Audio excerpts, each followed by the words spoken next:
James and the Giant Peach by Roald Dahl, illustrated by Lane Smith.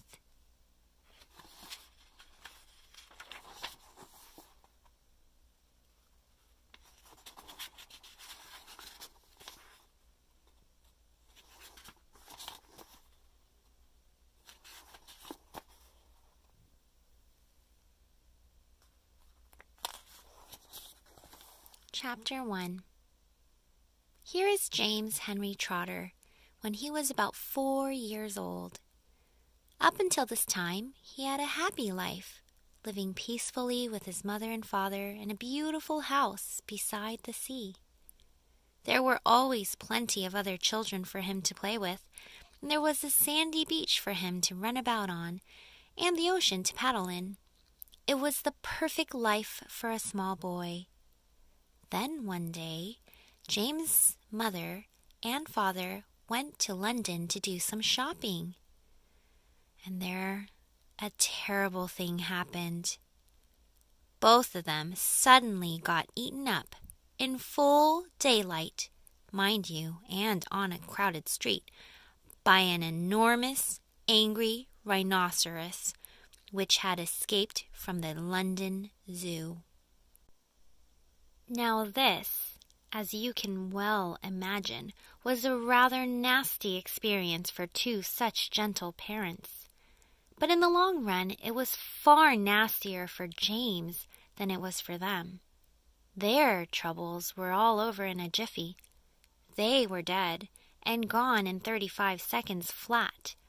Poor James, on the other hand, was still very much alive, and all at once he found himself alone and frightened in a vast, unfriendly world.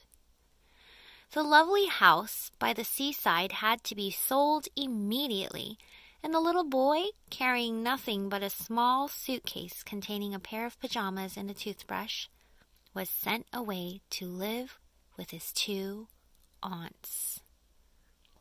Their names were Aunt Sponge and Aunt Spiker, and I am sorry to say that they were both really horrible people. They were selfish and lazy and cruel, and right from the beginning they started beating poor James for almost no reason at all. They never called him by his real name, but always referred to him as, "You disgusting little beast," or "You filthy nuisance," or "You miserable creature." And they certainly never gave him any toys to play with or any picture books to look at. His room was as bare as a prison cell. They lived, Aunt Sponge, Aunt Spiker, and now James as well, in a queer ramshackle house on the top of a high hill in the south of England. The hill was so high that from almost anywhere in the garden James could look down and see for miles and miles across a marvelous landscape of woods and fields. And on a very clear day, if he looked in the right direction, he could see a tiny gray dot far away on the horizon, which was the house that he used to live in with his beloved mother and father. And just beyond that, he could see the ocean itself, a long, thin streak of blackish blue, like a line of ink, beneath the rim of the sky. But James was never allowed to go down off the top of that hill.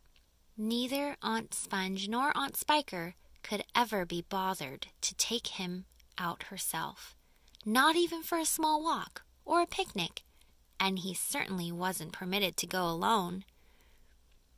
"The nasty little beast will only get into mischief if he goes out in the garden," Aunt Spiker had said, and terrible punishments were promised him, such as being locked up in a cellar with the rats for a week, if he even so much as dared to climb over the fence.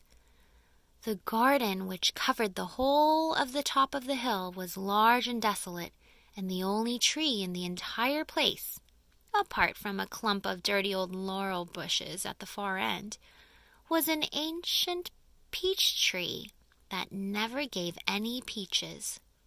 There was no swing, no seesaw, no sand pit, and no other children were ever invited to come up the hill to play with poor James. There wasn't so much as a dog or a cat around to keep him company.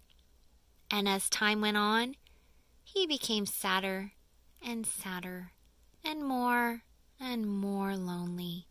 And he used to spend hours every day standing at the bottom of the garden, gazing wistfully at the lovely but forbidden world of woods and fields and ocean that was spread out below him like a magic carpet. And that is the end of chapter 1.